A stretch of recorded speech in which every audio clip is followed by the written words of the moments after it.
Assalamualaikum warahmatullahi wabarakatuh. Perkenalkan, kami dari kelompok 7 yang beranggotakan 1. Muhammad Aldi Anwaruddin, NIM 126205203 nomor absen 29. 2. Cahya Amirul Al-Ghazali, NIM 12620520107 nomor absen 12. 3. Naini Nur Khalimah, NIM 126205203 nomor absen 36, dan saya Badiatus Syarifah, NIM 1262052010033 nomor absen 9, akan membahas tentang dinamika historis wawasan Nusantara sebagai konsepsi dan pandangan kolektif kebangsaan Indonesia dalam konteks pergaulan dunia yang mencakup 1. Menelusuri konsep dan urgensi wawasan Nusantara.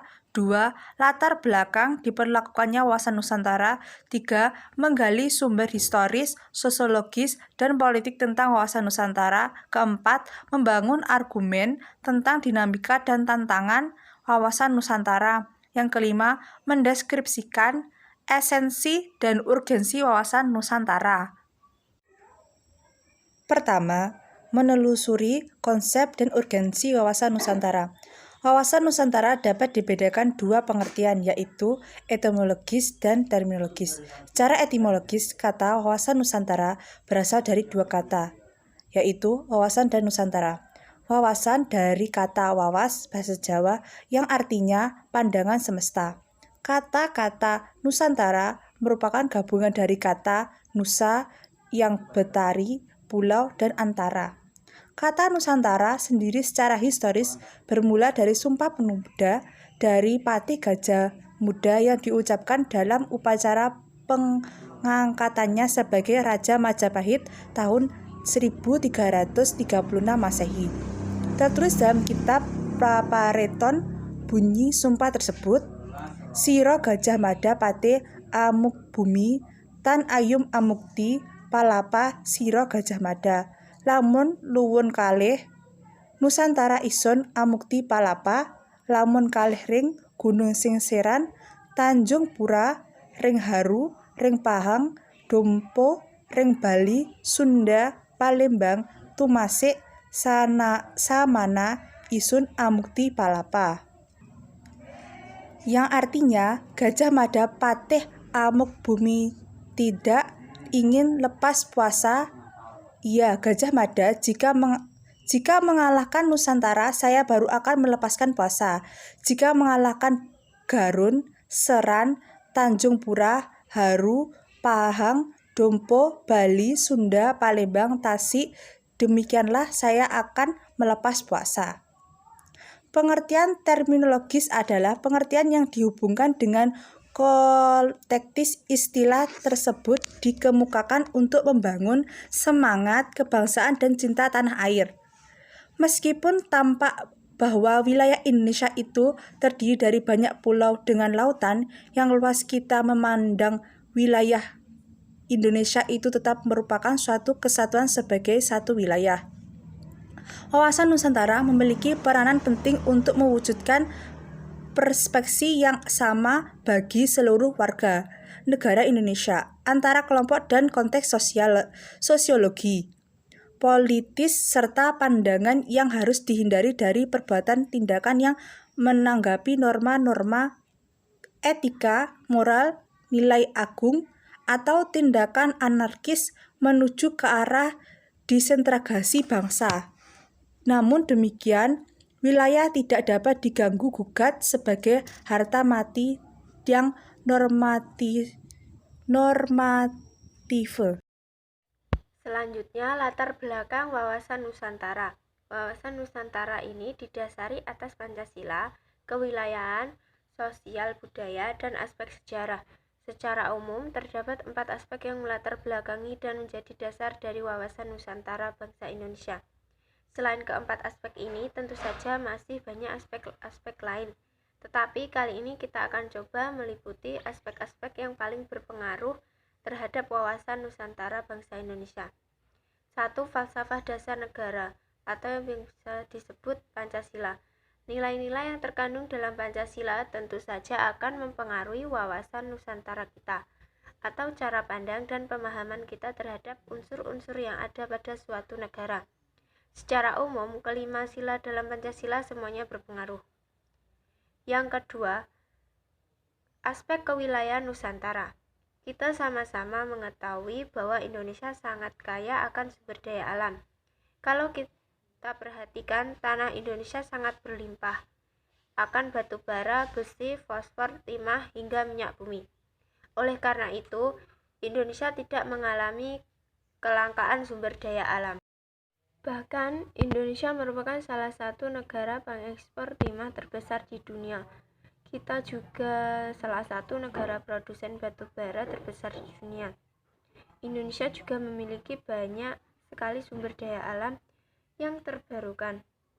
Panas bumi, panas matahari, angin, sungai-sungai panjang yang dapat dibangun bendungan, hingga keanekaragaman hayati Indonesia yang sangat tinggi merupakan contoh sumber daya alam terbarukan Indonesia. Bentang alam yang sangat beragam di Indonesia juga turut berperan besar dalam membangun wawasan Nusantara yang sangat luas. Kita merupakan salah satu negara yang berada di Ring of Fire dan dilewati oleh dua barisan pegunungan, yaitu Sirkum Pasifik dan Sirkum Mediterania. Yang ketiga, aspek sosial budaya. Indonesia merupakan negara yang sangat kaya akan budaya. Saat ini kita memiliki ratusan suku dan budaya yang tinggal di bawah atap Negara Kesatuan Republik Indonesia. Seluruh budaya ini diakomodasi oleh semboyan nasional, yaitu Bhinneka Tunggal Ika, yang artinya meski berbeda-beda tetapi tetap satu jua. Budaya tarian kita merupakan salah satu kekayaan budaya yang sangat berharga terhadap lebih dari 300 tarian tradisional Indonesia yang masih ada dan dilestarikan oleh masyarakat setempat. Selain itu, lagu-lagu daerah di Indonesia juga tidak kalah banyak. Terdapat ratusan lagu daerah yang dinyanyikan dengan menggunakan berbagai bahasa yang berbeda-beda oleh suku yang berbeda-beda pula. Indonesia juga memiliki keanekaragaman keagamaan yang cukup tinggi. Terdapat puluhan bahkan ratusan agama yang ada di Indonesia. Mayoritasnya adalah agama lokal seperti Jawa, Wiwitan, ataupun kepercayaan lokal lainnya. Namun, Indonesia memiliki 6 agama besar yang diakui oleh pemerintah. Keempat, aspek sejarah. Indonesia dan wilayah Nusantara memiliki sejarah yang sangat bermakna. Yang keempat, aspek sejarah. Indonesia dan wilayah Nusantara memiliki sejarah yang sangat berwarna, mulai dari zaman kerajaan-kerajaan, penjajahan bangsa Eropa, perjuangan kemerdekaan, hingga zaman pasca kemerdekaan, yaitu sekarang. Pengalaman sejarah ini memberikan pemahaman kepada masyarakat Indonesia bahwa sangat berbahaya jika kita terpecah-pecah. Akan sangat mudah bagi bangsa lain untuk memecah belah dan menguasai satu persatu. Politik Divide et Impera yang dijalankan oleh VOC dan pemerintah kolonial Belanda masih segar di ingatan para sejarawan dan pejuang kemerdekaan Indonesia. Kebutuhan untuk bersatu ini merupakan salah satu dari beberapa faktor yang membentuk wawasan Nusantara bangsa Indonesia sekarang ini. 3 sumber historis, sosiologis, dan politik tentang wawasan Nusantara. Sumber politik wawasan Nusantara yang bermula dari Deklarasi Juanda 1957 selanjutnya dijadikan konsepsi politik kenegaraan. Rumusan wawasan Nusantara dimasukkan dalam naskah garis besar haluan negara GBHN sebagai hasil ketetapan MPR mulai tahun 1973, 1978, 1983, 1988, 1993, dan 1998. Latar belakang historis wawasan Nusantara tidak hanya melalui peraturan perundangan nasional. Bangsa Indonesia juga memperjuangkan konsepsi wawasan Nusantara berdasar Deklarasi Juanda ke forum internasional agar mendapat pengakuan bangsa lain atau masyarakat internasional.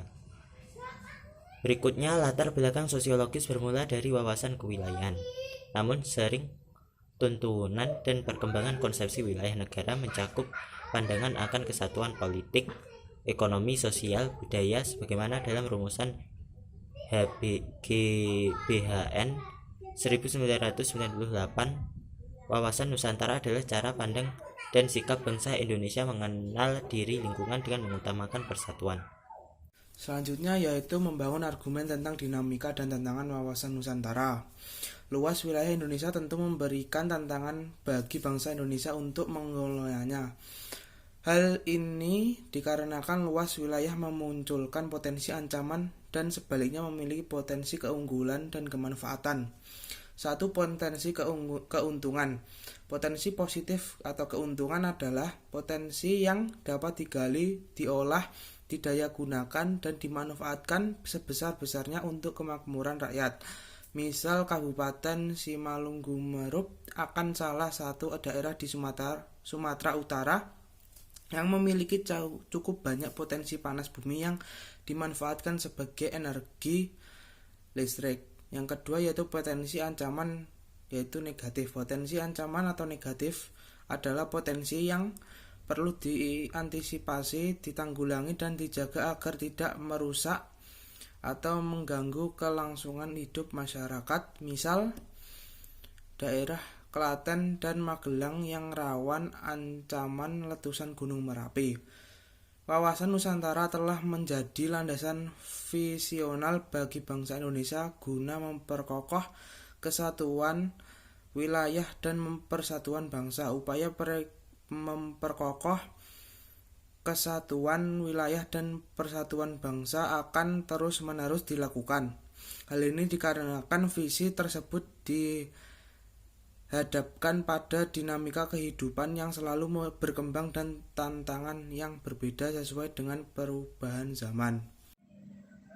Selanjutnya, mendeskripsikan esensi dan urgensi wawasan Nusantara. Esensi dari wawasan Nusantara: kesatuan atau keutuhan wilayah dan persatuan bangsa mencakup di dalamnya pandangan akan satu kesatuan politik, ekonomi, sosial, budaya, dan pertahanan keamanan. Wawasan Nusantara merupakan perwujudan dari Sila 3 Pancasila, yakni Persatuan Indonesia. Setiap warga bangsa dan aparat negara harus berpikir, bersikap, dan bertindak secara utuh, menyeluruh dalam lingkup dan demi kepentingan bangsa, termasuk produk-produk yang dihasilkan oleh lembaga negara. Urgensi wawasan Nusantara.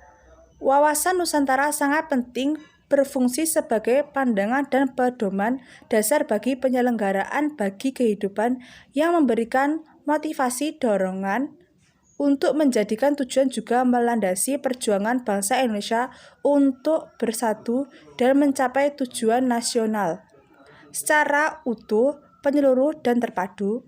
Maka untuk menjamin agar kesatuan Indonesia selalu terpelihara, bangsa Indonesia melahirkan wawasan Nusantara.